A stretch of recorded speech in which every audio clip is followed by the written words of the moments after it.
Welcome to the Gabe Gallucci Golf Show. What's going on, everybody? Welcome back to another episode of the Gabe Gallucci Golf Show. We got Dave in the building. The boys are buzzing. How are you, sir? I'm good, my friend. How was your week? It was a good week. We had 2 tournaments this past week. And so we got some tournament recap. Watched some good PGA Tour this weekend. Matsuyama coming back from behind. We got some bag alerts. It's been a busy week. Do you enjoy watching? I find Genesis to be one of the most enjoyable tournaments of the year to watch. Yeah, you know what? I think it's because the golf course is great. Like it's a really good golf course. There's some cool holes. Yeah, I agree. It's a good tournament.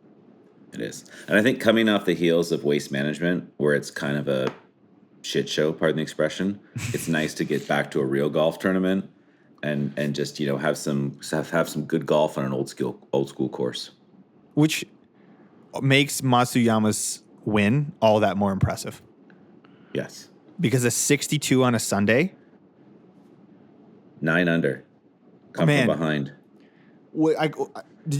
Those 2 shots, was it 15 and 16 or something? Yeah. I think combined like 10 inches from the hole. Like 2 tap-ins. Absurd. I didn't realize. Now, not to go down the equipment rabbit hole right away, but I didn't realize how heavy his clubs are. His driver's a 7X shaft. Was it 7X or 8X? It's some ridiculous weight that he plays. Oh, really? Yeah. Interesting. I'm going to look that up right now. Interesting. But yeah, it was crazy. Yeah, and he has one of the largest Scotty Cameron collections like in the world. So he's just like us. Yeah. He'll bring like 8 putters to an event. And just I like it. Yeah. So I can relate to that. Which kind of bleeds into one of my So driver Hideki, Graphite Design Tour 80 Di 8TX, 3-wood 9TX. That's heavy. I don't know anyone else that plays an 80-gram graphite shaft from their driver. It's crazy. And he moves the ball. Yeah. Players got to play. We had some Tiger news this week. Unfortunately, we didn't get a full tournament. He pulled out. Oh, yeah, Sunday Red. What do you think of Sunday Red, Dave? So you and I have chatted about this outside of the pod. What do you think of Sunday Red, Dave? We are very different on this. I don't mind it. I think the logo's pretty cool. I like the story of the 15 stripes on the Tiger, 1 stripe for each of his major wins. The brand doesn't bother me as much as it does others. But what is your opinion, Gabe? I've let it marinate. My first gut instinct is it feels like a miss. It feels like a miss. I think listening to the CEO of TaylorMade speak about it, it felt like there were too many marketing people trying to make trying to justify a marketing brand. Like, why it's 3 words. A lot of the way that was explained. Yeah. I don't know. You just look at the best brands out there. I think when you have to explain the deeper meaning of something to that extent to try and justify it, I don't love that. Yeah, I hear you. I don't love the initial product offering, the fact that it wasn't available for purchase right away. You can't buy anything till May. That's what bothers me the most. Is why announce it in February and then make it available May 1? I don't understand that. Even if I understand maybe supply chain and trying to do, but okay, fine. Have pre-orders, have something. One of the things when we would organize a release for artists, right, in the music business is the worst thing you can do is say something is coming. If you have somebody's attention, which Tiger's always going to get everyone's attention. So it's not like he's an anomaly, but I think if you're going to roll something out, I think you want to have it available for purchase and have people wearing it as quickly as possible when it's new and coming off of Nike. I also think he should have had signed other tour staff and announced that it was because the brand is positioned to be not just about him. At least that's what I'm guessing is the reason why they've called it Sunday Red and they haven't made it like the Tiger brand or something, right? Like they've made it so that it can be person agnostic in a way. Like it's obviously the logo is centered around him and his major wins, but I think it's, I think they're going to bring on tour staff. I think he should have had 1 to 3 tour players signed and wearing Sunday Red this week. Yeah, I didn't think about that. That's actually a good take on it. Because I completely agree with you. There needed to be something at the launch, whether it just be a small offering of polos or a hoodie. Like to have nothing available for 3 months seems ridiculous. But. Right? And then the shoes. So I think the shoes were a bit of a miss because one of the things like Tiger's been playing the FootJoy Premiers, right? Yeah. And clearly there's a performance reason why he's playing the FootJoy Premiers. So they've built out a Sunday Red shoe for him. I don't know who is behind it or what the mechanics of it are, but it would be really cool for them to have done a story on the shoes and saying like, we're coming out with an elite performance line of shoes specifically because Tiger needs a stable shoe from all this. Because the reason why he plays the Premiers is because he needs a stable shoe because of all of his injury issues, right? Right. So he would not put these shoes in play unless there was some benefit to the shoe, right? So he's got these Sunday Reds on. Then what's tell me why, okay, these are like, what are the performance benefits to these shoes? Why is he has his own custom shoe that's going to be better because of what? Yeah. And I think that would have been really cool to see as well. Like show, like he's obviously elite and, show us why there's more to this clothing line than just throwing a Sunday Red on a polo. And like one of the polos, like the stitching wasn't even centered. There's like a cool red accent on the stitching that they put on each piece of clothing. So there's like red thread. That's kind of cool. There's some cool things. I think it's just a little too corporate. And I don't think they executed the content in the launch around it enough to position Tiger for as cool as he is. Like when you have a brand of that caliber, which is Tiger Woods, I think like the way they rolled it out could have been done so much better to get people to go, oh my gosh, Sunday Red is what I need to be wearing. Yeah. See, so you got me thinking. So I didn't watch the news conference until later. So for me, I saw the shoes online. I saw the hoodies. I saw one of the sweaters and I was like, yeah, I could wear that. That looks good. I don't think, depending on the quality of the product, like if it's good materials and well-made product, I think they're fine. I think I think you're right. Maybe it's just the way they chose to announce it and introduce it to the world and the marketing behind it. Like there should have been, I watched a bunch of the Genesis this weekend. I don't know if you did. There should have been Sunday Red commercials on TV during the commercial block as soon as it came out. And I didn't see one. I don't know if there was any, but so. No, 100%. You're totally right. Like, and that's where there should have been players in the field with Sunday Red on. And I don't know. It just felt like a miss. And now Tiger is prestigious. Yeah. He is, he is the aspirational figure. He is when he was wearing Nike, Just Do It. Like it's like that carried a ton of weight. Yeah. And I think if you're going to, like Sunday Red, the 3-word thing got people kind of messed up. It threw people off. Like, there were a lot of things that kind of threw people off. And I think if they had just really made it so cool off the hop with the marketing and the launch, and which is also interesting because TaylorMade is so particular when they launch a driver, how they roll out their content and how they hit you with like QI10, it's very odd to me how subtle this is. And I don't know if they're taking for granted the fact that it's because it's Tiger's brand. They just think it's like an auto purchase for people. And I think for a lot of people it is an auto purchase. But I think when you have the ability to like how many athletes get to do what Tiger's doing now and create, like, I don't, like Tom Brady just partnered with Noble for his TB12 brand. So he's taken that over to them. But they're an existing thing. Like no one's built their own thing. Like Jordan's an extension of Nike. Yeah. But I don't know. But that was while he was playing. Like this is just so different. I think it's a miss for now.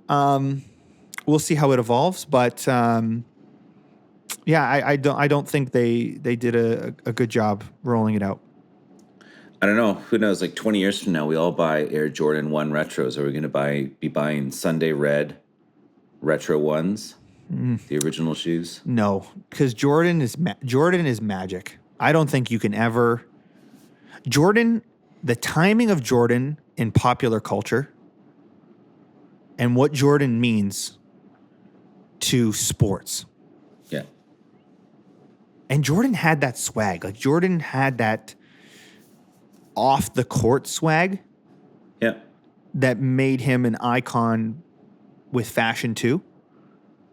That unfortunately Tiger doesn't have. Yeah. He just doesn't have like Tiger's swag is on the course. Yeah. Which again, I think from a marketing standpoint is where Sunday Red's got to go. Anyway, this isn't a marketing podcast, but the marketing brain in me, just not a fan up front. But we'll see. We will see. What we do need to see about is we got some bag alerts and we got some tournaments to update the people on. So what should we do first? Should we do tournament scores first, Brother Dave? Let's do tournament scores. We've got 2 tournaments that you've played in. 2 tournaments. We've got our first top 3 finish of the year. Second tournament in, top 3 finish. I feel like there needs to be air horns or balloons behind us. No, it was great. So it was this course called Kings Links by the Sea. I shot a 2 over 74, which led to 34 Stableford points, and winning score was 37 Stableford points. This was a cool round. So coming off of the last tournament, there was just a couple things I realized that I needed to fix. One of them being the putting, and so I made a putter change and put the TaylorMade Spider into play, which was interesting because it was a little volatile that day. I hit some really good putts and I hit some terrible putts. So I was a bit conflicted at the end of the round because I left a bunch of weird putts out there, but then also made a bunch of really great putts during that round. So that was very confusing. What is really cool and has been the theme across all 3 tournaments so far is ball striking is really good. Nice. Like ball striking, especially with the irons, I am seeing the ball flight that I see on the range, which is incredible. I have never seen the same thing from the range to the course. My par 3 scoring was horrific in this tournament. I actually doubled 2 of the par 3s and bogeyed another one of the par 3s and still shot 74. But I made a lot of birdies and I made an eagle. We should unpack that though for the listeners too, because to me, yeah. I was watching this round in real time on my computer, so it would refresh, the next score would post. So there was a moment on the back 9 where you were kind of cruising. You had about 5 or 6 pars in a row, and then I saw double bogey, and I went oof. Well, no, so the back 9 went birdie, bogey, birdie, par, bogey, double, and then now. So I didn't even make that many pars. It was there wasn't really a cruise mode on this one. It was just volatility. You had a 4-hole run. Maybe your par stretch might have been on the front then, but you had a 4-hole run where you went, was it double eagle, double birdie. Yeah. I look at that as good though, like the bounce back, right? To mentally come back from that, to go double eagle. Like it shows, solid mental game, and you were staying in the moment. Yeah, I honestly, I said this, I think I've said this on the other podcast in some previous episodes. Like, I honestly don't know exactly when the switch flipped, but I don't care anymore what happens per hole throughout the round. Like, it's very interesting now. I kind of like, I don't know if it's the short-term memory or whatever, but I don't know. I don't nearly get as down or as up. So like when I make a birdie, like I started, so my first 2 tournaments of the year, I've birdied the first hole. And normally I would be like, oh yeah, let's go. And I'm like, okay, cool. I made a birdie. Like this tournament, I birdied the first hole. I was like, great. This is great. Great start. But like that didn't send me in a too high or too low. Like it didn't send me in any direction. And I think that's been the interesting thing mentally is I'm so much more level relative to how I used to be. So, you know, the double on that first par 3, which is hole 13, that was honestly just poor ball position and poor reading the wind. So I screwed myself there. But then on the following, like immediately on the par 5, crush driver, and I hit a 4-iron from about 218 to 6 feet. And that's where, when I say, you know, what I'm seeing in practice is manifesting itself on the golf course. That 4-iron was high and landed like as beautifully as it could have. And actually, I hit one more early in the round on hole 7. I had 4-iron in from 220 and hit another one that was just an absolute dart, and I 3-putted, which was great. So sick job on the spider on that one. That should have been a birdie on that par 5. But just to see that ball flight, and I think that's what helps with the mental game too, because what would happen in previous tournaments in previous years is you hit a shot and you screw up, and you almost feel like you're dead.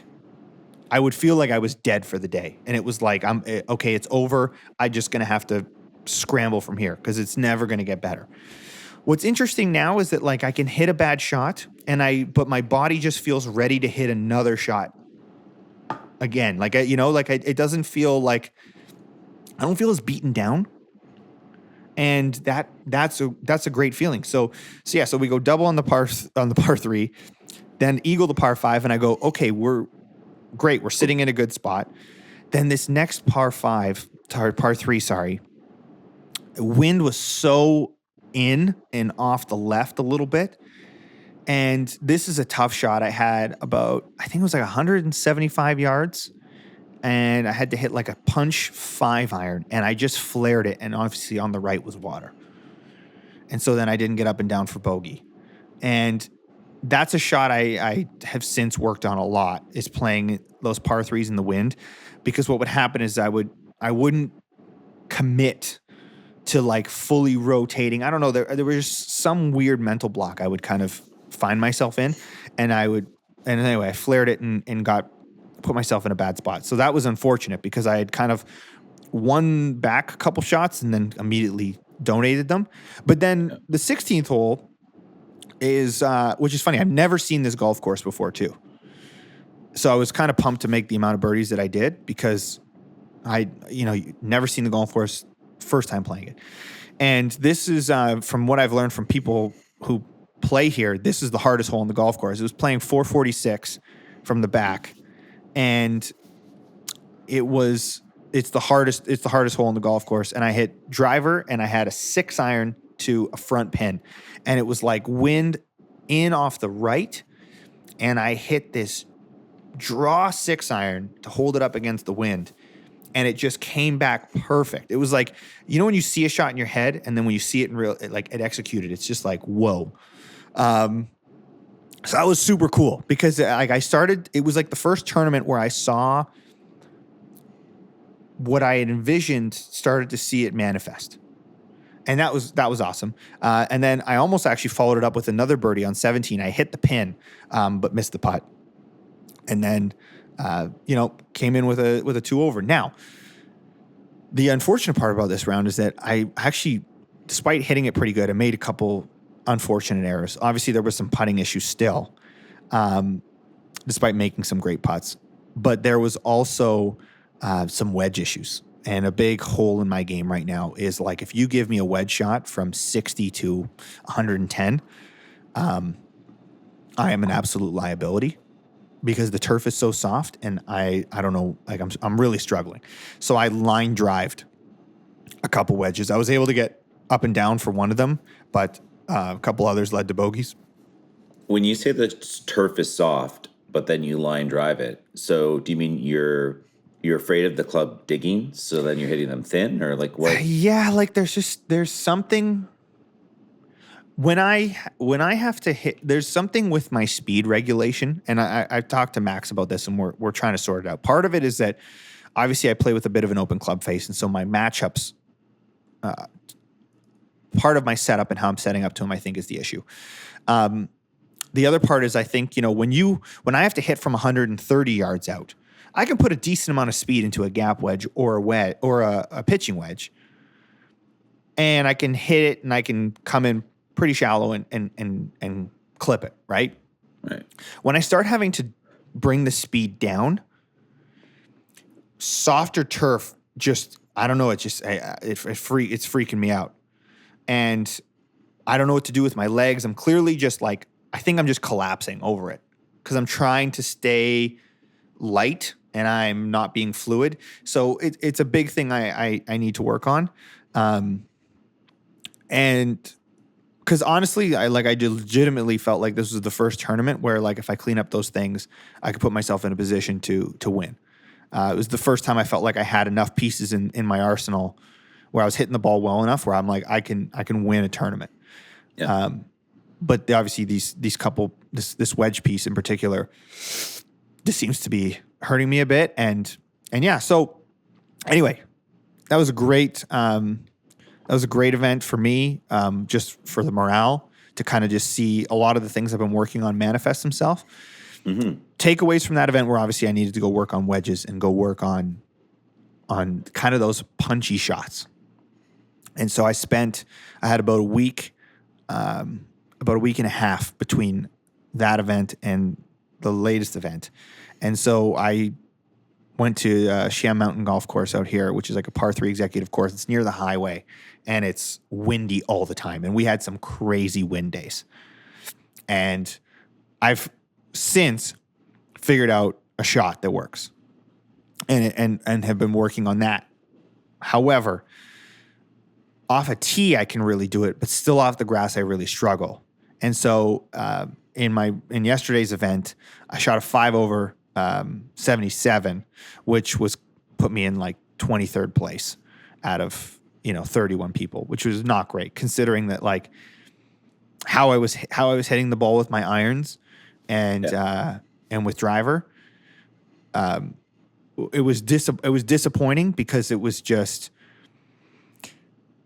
one. I had some wedges yesterday where I stubbed one, so I didn't line drive any wedges, but I completely fatted one of them and didn't get up and down for par. The other wedges that I had, I had played them so conservatively that I didn't take advantage of the scoring opportunities. So I crushed my drive, and I have 75 yards in, or I have 95 yards in, but I'm just praying to not line drive it through the green. Then I'm happy that contact is happening. And so, I had another wedge on one of the par 5s. I had like a 40-yard wedge shot over a bunker not from the rough, from like the turf. And, I hit it 20 feet past the pin. But I was just trying to play play conservatively so that I didn't make bogey. Yeah. Right. And so just, yesterday was actually an easier golf course than the previous tournament. But because it was an easier golf course, I had way more close approaches. And that actually hurt me because that part of my game is just such a struggle right now. And then I don't know if this was a smart or stupid decision. Probably a stupid decision now looking back on it. I put a different putter in play. I put a Scotty Cameron 5.5 Phantom in play that I had. This isn't a bag alert. I had already owned this putter. It's in the arsenal because I had been trying it at Shem, which is a really tough golf course to play. Like their greens are good, so it's my best barometer of if what can translate to a tournament is when I practice there. And I was putting really well, so I thought, But the greens yesterday at this course were really bad. Like they were bumpy and whatever. But that's not an excuse. That's on me. And I did not make nearly enough putts that I'm normally used to making. So definitely have some inflated scores there. You know, I had 6 bogeys yesterday and 1 birdie. Right. Which is not like you. Not like you now. Like, you know, like I played the par 5s at 1 over. Actually, no, I played the par 5s even. Sorry. Played the par 5s even. Par 3 scoring was an improvement, though. And I think that was cool. I played the par 3s 1 over, which was a big improvement from the previous tournament. And the bogey on one of the par 3s was simply from a putt that I probably would have made most of the time. So that was unfortunate. And then I bogeyed one of the par 5s because, again, I 3-putted from 15 feet, like just off the fringe. Like just took some weird hops. Like the balls were bouncing. Like the greens were so bumpy. But it's not an excuse. Like clearly, it's on me. Well, we were talking yesterday. I mean, this is 3 tournaments, 3 different putters. So we chatted after your round yesterday.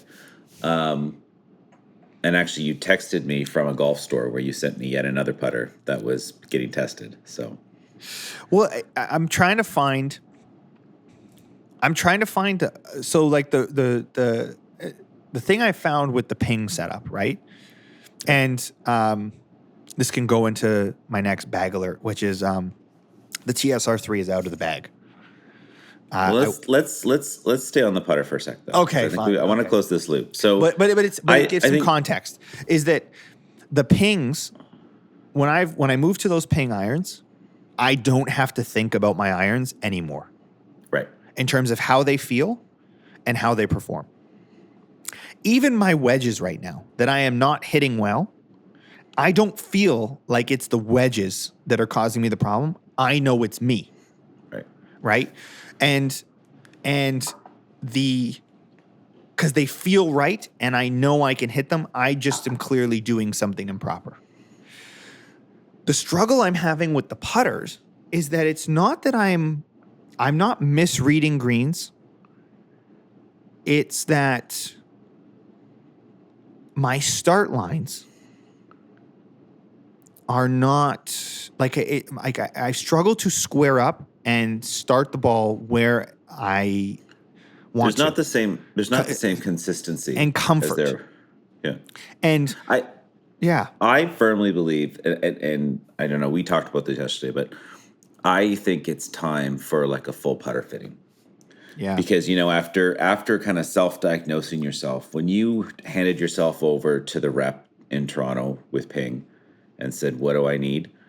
You know, that brought you that bag piece that we talked about in episode 1 where you didn't doubt your equipment and you had faith in your equipment, I think came from just embracing that fitting and trusting the individual, and he fit you into stuff that you didn't necessarily expect that ended up proving to be great for your game.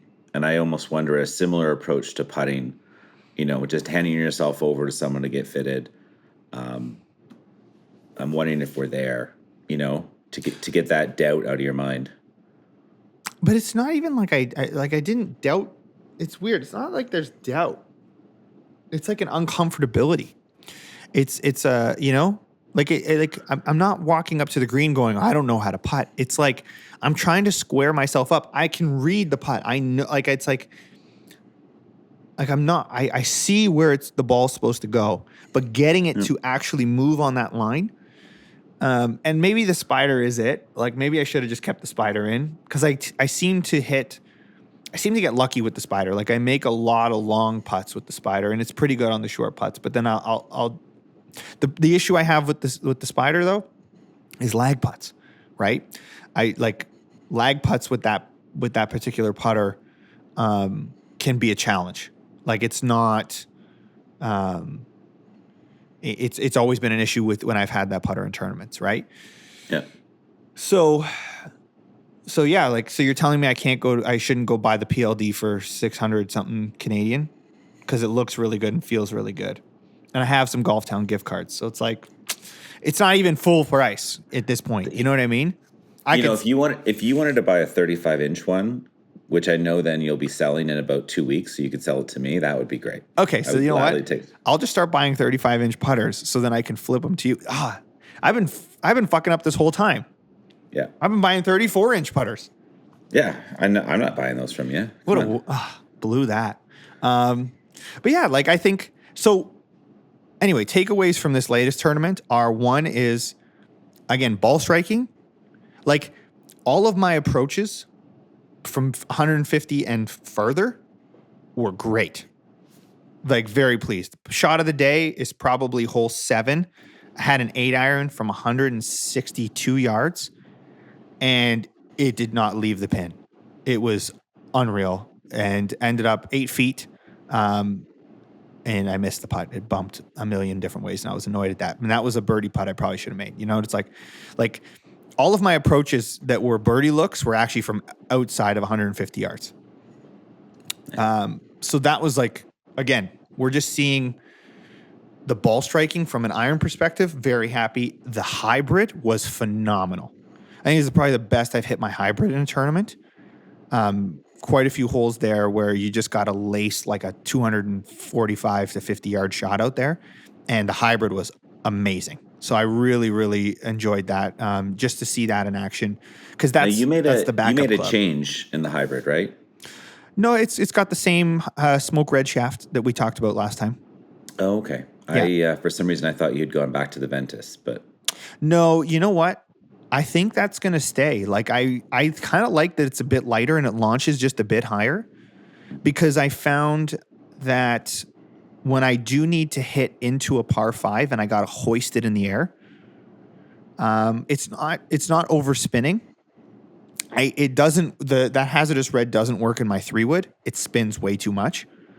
But for the hybrid, it's really nice and it kind of blends well with the irons. Like it doesn't feel like I jump from my 4-iron to like this really heavy hybrid shaft, which kind of the Ventus felt like. It feels more reasonable and I can choke down on it and hit these like kind of bunty cuts if I need to. And then if I need to hit one super high off the turf, it's also available, which is a great shot to have in the bag. Nice. Yeah. And yeah, so but the takeaways is one, I just got to find a putter I'm comfortable with that I can, because I know I'm a good putter now. Like now I know I can putt well. It's finding that balance of what I can putt well with in a tournament. And I have yet to find that. Maybe it is the Spider because that's still the best one so far. I'm going to try one other one. I'm going to put my other Cleveland back into play. The one that's the like the Laguna, the Huntington Beach 3. Yeah. I'm going to try that out today in practice, and maybe that'll make the cut for the next tournament in a couple days. I like it. Four tournaments, 4 different putters, 4 different hosel styles too. Yeah. So different degrees of toe hang. Exactly. Yeah. But that's the beauty about these winter tour events too, is like, you know, these are still part of the off season, right? Like the point of these tournaments is to learn, get info, and make adjustments. Yeah. And figure out where to dedicate my practice. Right. And that's why we're doing this. It's that yes, I want to go into every tournament and try and be as competitive as possible. But with that being said, I also need data and I need to learn and I need to know where my shortcomings are so that I can address them and fix them. And I think the big glaring ones right now are wedges and finding the right comfortable putter. Yeah. If I can solve those 2 things, that's probably 5 shots yesterday.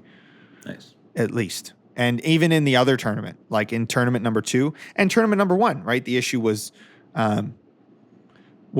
wedges. I line drived 2 approaches and putting, you know? So it's like common theme of what needs to get fixed. So we'll see from there. We'll see from there. But very encouraging start. I think of any year of tournaments playing and just normally in January for the past 3 years, I've in 2021, I felt really good in January and then realized it was all a bit of a smokescreen and I wasn't that good. 2022, I knew I sucked. 2023, I knew I sucked and was hopeful. 2024, I feel really good. You know what? This is the most optimistic, and I know I can hit some great shots, and I feel really good about the effort I've put in. Now it's just about cleaning up these other things and building some more finesse. But I'm hitting the hard shots. It's actually really funny. Like the hard shots that need to be hit, I'm hitting those on the golf course. I got to get better at the some of the easier shots. So I feel like that's a little more approachable than maybe some of the other things. Nice. So bag piece. Bag alert. Let's just go into it. The Titleist is out of the Titleist is out of the bag.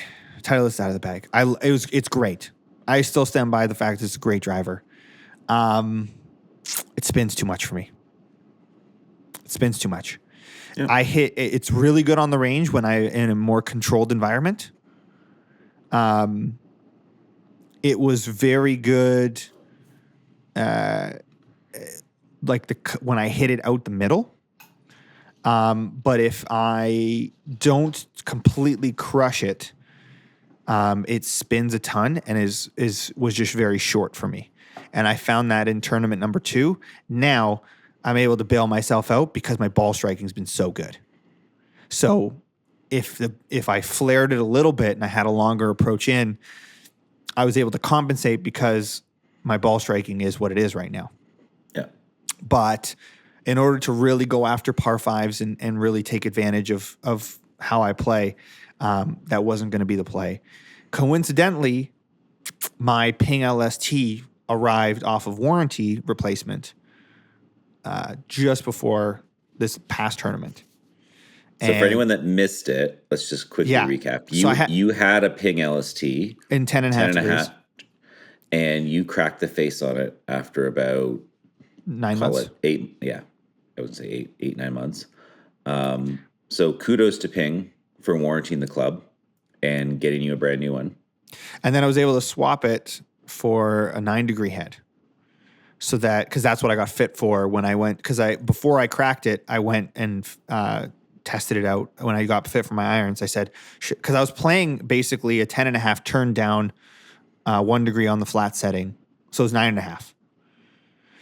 And we compared that against playing just a straight up 9-degree head in the flat setting. And I was getting better numbers out of just the straight up 9-degree with the weight in the toe. But then I cracked it and it took a while. And so then that's when I picked up the triple diamond and I was hitting that great. And then the TSR was just a fun little experiment that kind of came out of nowhere. And I honestly was going to be more than happy with that. But just the spin wasn't it. So when the Ping came back in, I went over to saw Rich at Genuine Golf, and I brought all the drivers. I brought my Rogue. I brought a TSR. We had an AI Smoke Triple Diamond. We had the Cobra Dark Speed X, and we had the Ping LST and the 10K. And I said, the Ping 10K. The Ping 10K. Okay. Yeah. But it was a 10.5 10K. And I said, I need to sort out the driver. So here we go. It ultimately came down to, so he didn't even want to look at the Rogue. He's like, get that old thing out of here. Which is fine. I have that as a backup whenever I need. We saw that the TSR was super spinny on the monitor. And then we were trying to figure out, okay, and I even tried a longer shaft in the TSR because we thought maybe it was because the shaft was a little short. It's just what it is for me. I guess the way I deliver it, the TSR just spins unless I literally hit it perfect out the middle. Which when you do feels really good. We tried then we've tried obviously the LST 9-degree in the flat setting with the weight in the toe. And normally the LST ships with a 25 gram weight in the back, but mine came with a 22 gram weight in the back. And that paired with the stock Ping Chrome Tour Black 2.0 65X shaft felt great. And that was the early winning contender. And again, just for the listeners to clarify, there's two Ping Tour shafts. There's the Tour Chrome, which is the mid-launch, mid-spin. And then there's the Tour Chrome Black, which is what you got fitted into. And that's a matted out black shaft, which is low launch, low spin. So similar to your Ventus Black. Right. And that was great. And it's made by UST, which I learned about. Right. Yeah. So UST does the shafts for them, which is interesting to me because my favorite Ping driver is the Pro Force with the i15 Ping with the Pro Force V2. That damn V2 shaft. But maybe I like how UST builds their shafts. Like maybe that's the thing. Yeah. So that's good learning. I didn't realize UST made their stock stuff. So then we also tried the triple diamond with the Denali shaft in it, because that's just what we had. And that's great. The triple diamond AI Smoke is very good driver. If you said the numbers were good, but the feel was horrific. It's you know what it is? It's very hard off the face. The AI Smoke is it's a very hard feeling driver. It's very different. It does not, I don't know. It's tough to explain. Like you got to hit it. It feels very hard off the face. In an interesting way. And I would say if I was an amateur golfer and I was just going for pure distance, the AI Smoke is dope because you can hit it a mile. But you can also potentially hit it a mile left and right. Right. The Ping doesn't have the scary miss in it that the AI Smoke had. Nice. The interesting one I just was very curious to test was the Cobra. And I was struggling to keep spin on that one, and that was the X model, not even the LS. That thing spins so low. It is, if you need spin to get killed, Cobra's got a driver for you. It's not for me, but if you wanted just a pure party ball driver, that Cobra driver can do it. But when we looked at dispersion, when we looked at repeatability, all those things, Rich was, he's just like, dude, he's like, this is the tournament driver. Like, there's just no, not even close. Yeah. He's like, this is what's going to do it. And so we have and we tried different weights in the back just to see.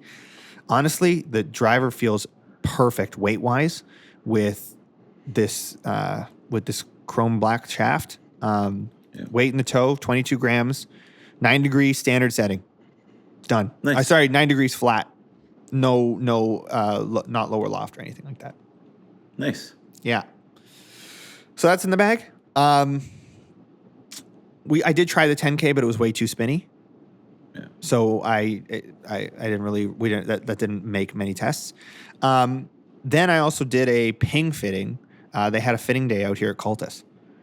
And so I wanted to try the 9K again, 9 degree head.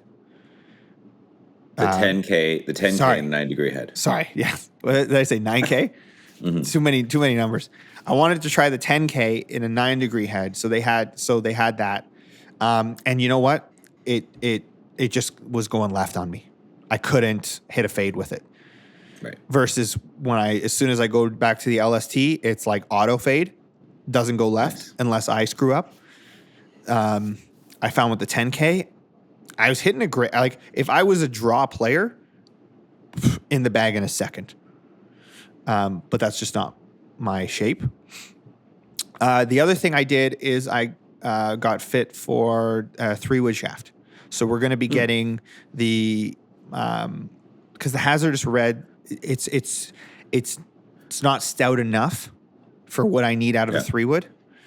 And so we're going to get the chrome black equivalent in the 3-wood in the X Flex. Is that already on order? Yeah. Great. Yeah. So we've got that. I tried the hybrid, but I don't think I'm going to be swapping it. I think I'm going to stick with the red for now. I really like where the hybrid's at. When we chatted, so we haven't chatted. It's funny, we chatted a bunch. We haven't chatted about this pink fitting day. You were going to try the LST 3-wood, the titanium 3-wood. Did you give that a roll? No, they didn't have it, so we didn't even go there. But honestly, I really like my 3-wood. I hit it plenty far. I just knew as soon as I switched shafts, the spin rate dropped by like 800 RPM. Nice. Yeah. What about the new wedges? Did you get a good look at those in hand? They're really good. They took a lot of the offset out, so it looks nicer. I think they're trying to go after the Vokey crowd. Like they're trying to go after it because I don't think people consider ping wedges as often as they probably should. And to be honest, I like them. I kind of like the offset in the current wedges, but you know what? I trust. The thing is, I trust Ping. I know they don't make moves unless it's going to be better. Right. So I'm willing to concede the offset if they go, okay, you know what, it's going to make for a potentially better wedge. And they've got a new wedge fitting app where you can like plug in some stuff and they'll tell you your grinds, which is kind of cool. I can see myself moving to them eventually. I don't need to right now. But I think it'll be a pretty seamless transition, which is good. I did try the crossover. Okay. As a potential swap out for the hybrid, depending on the course. It's good. The problem is I can't get it flat enough. So even on the flat setting, it doesn't go flat enough, and you can't really bend it. So the one thing we're going to look into is potentially ordering an I-233 iron or an I-533 iron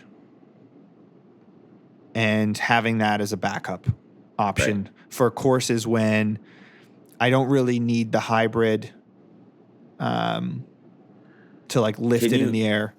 Can you order the crossover flat though? Like, can you order a red dot or one of the? No, so they were saying they can't bend it as flat as I need it because I'm going to need it like 3 or 4 degrees flat from standard, and you can't. And I even asked like, can I get Rich to bend it, and it won't do it. So we're going to look at potentially getting like an I-530, and putting that in, which could be kind of cool to have like a rocket ship 3 iron. Yeah.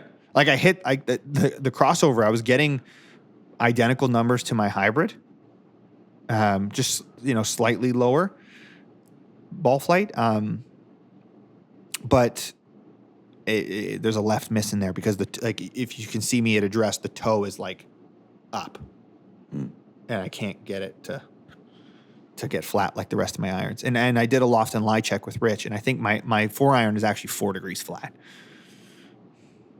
So it's actually more flat than what it was ordered. But I love it and I hit it great. So that's just, I know what I need. Nice. Yeah. During that, you hit so many balls in the range. During that loft and lie check, had any of your lofts moved at all? Or had they? That's awesome. Dude, it was unreal. So we didn't have to adjust anything. Nice. Which is wild. Yeah. Everything was bang on. And I've had these clubs since October. 99% of my range sessions are off mats. And we actually bumped my 6 iron up half a degree because it was just slightly too flat. So, but nothing had moved. That's awesome. Yeah. Like, shout out to Ping. That's unreal. Yeah. So I was very pumped about that. Cool. Yeah. Last podcast you and I recorded, because last week you had Genghis, and then prior to that we did a recording. Yeah. You dropped a hint to all of us that you were going to be testing the Callaway Chrome Tour balls. Excited to hear. Did you get a chance to take those out, and what were your thoughts on them? They're great. Noticeable difference in feel between the Chrome Soft X versus the Chrome Tour X. It's a different type of clickiness. Chrome Tour, I think, would be my ball if I was to play it. I'm madly in love with the Bridgestone. I was able to find some off Amazon. So I'll be honest, like the Bridgestone is just my favorite ball right now. They were sold out at Golf Town, and so I had to kind of move to the AVX or something else that was similar. But like, I don't know, the Bridgestone is just where home base is for me right now. But with that being said, they're great. I think they're definitely a step up in the right direction for Callaway, and I think they can definitely be. They're going to be contenders now in that like Pro V1, Pro V1X category, and I think in the way they want. And I'm actually going to a Callaway event out here where they're going to kind of give us more of a lowdown on the balls and more of the story. But from initial testing, I think if you're a Pro V1 or Pro V1X player and you want something slightly different feel, but same performance, I would give them a shot. Have they aligned their balls like Titleist, so the X is the spinnier ball? From what I gather, yes. Okay. Yeah. That's good. Yeah. The X is the firmer, spinnier ball. Nice.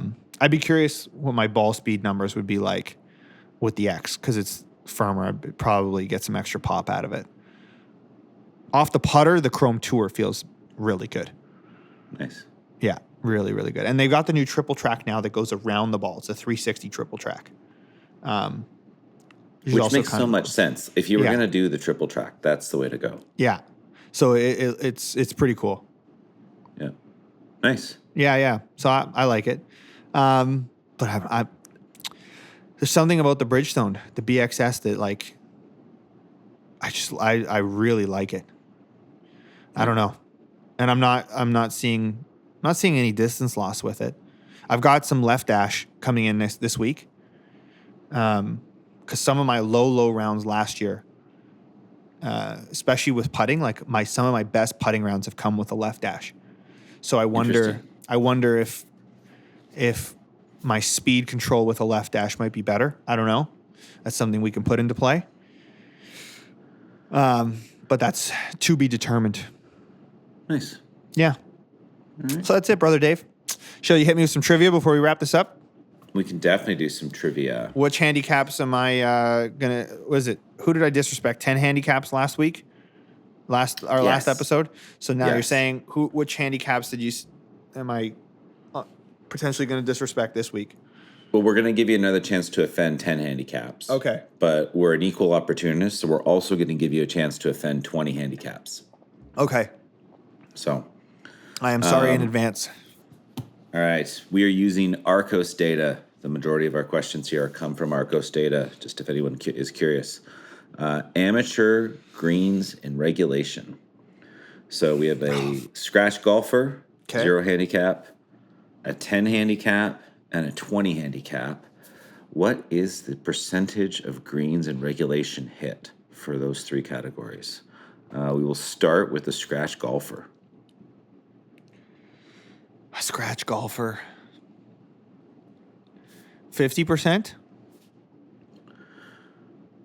Sorry, did you say 50? 50? Yeah, 50? 50%? 50%. Okay. I think it's 62. I think it's 62, though. I don't know why. You want to go 62? Let's go 62 for scratch. I'll give scratch golfers more credit, even though it's probably not true.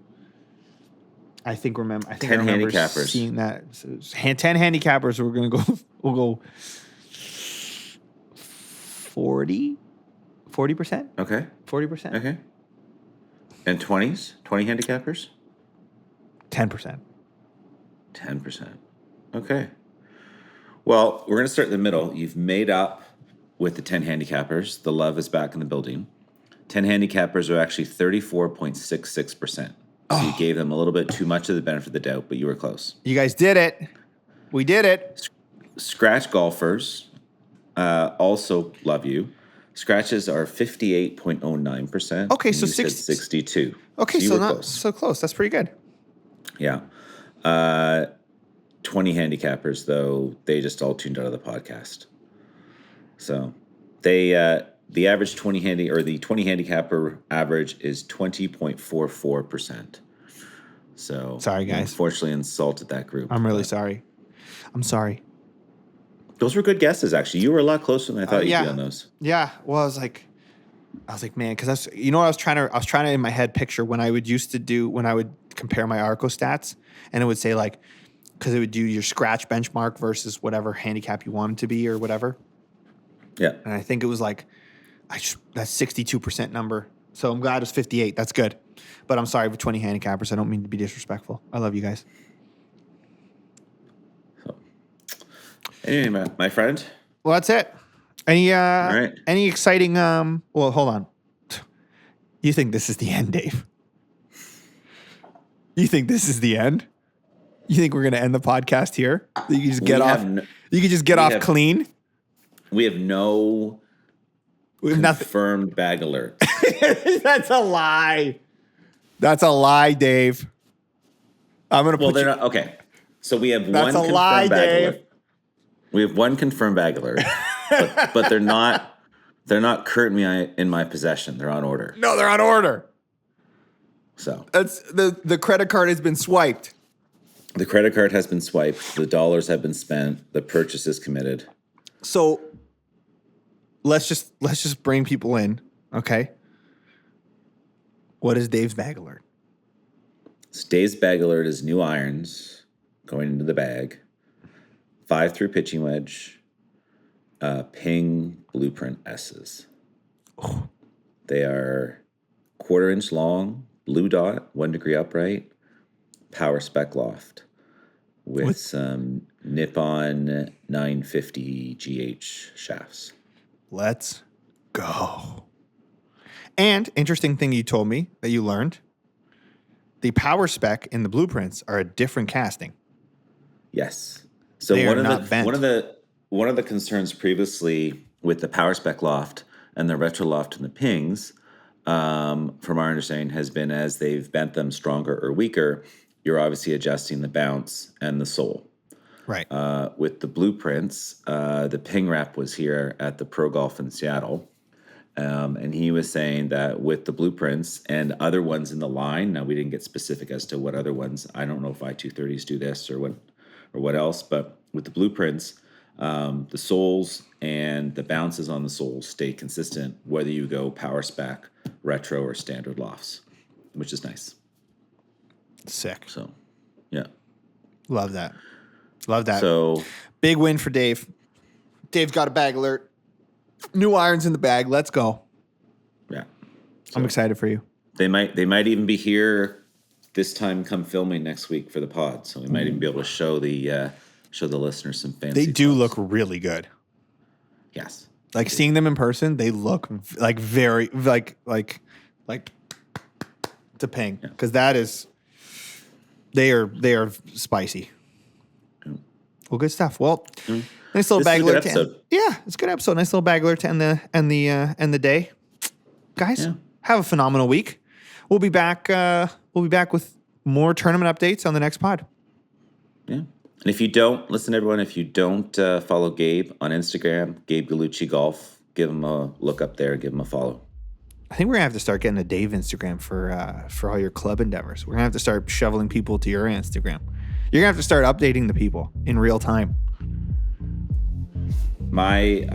You built this persona around. I've had one bag alert. You've had 2, 3, carry the 1, 5, 6, 9, 10. Do we want to talk about your putter this week, Dave? Okay, that's it. That's a wrap, everybody. We'll see you next week. All right, guys. We'll save that for the next episode. Thank you so much for listening, and we will catch you on the next one.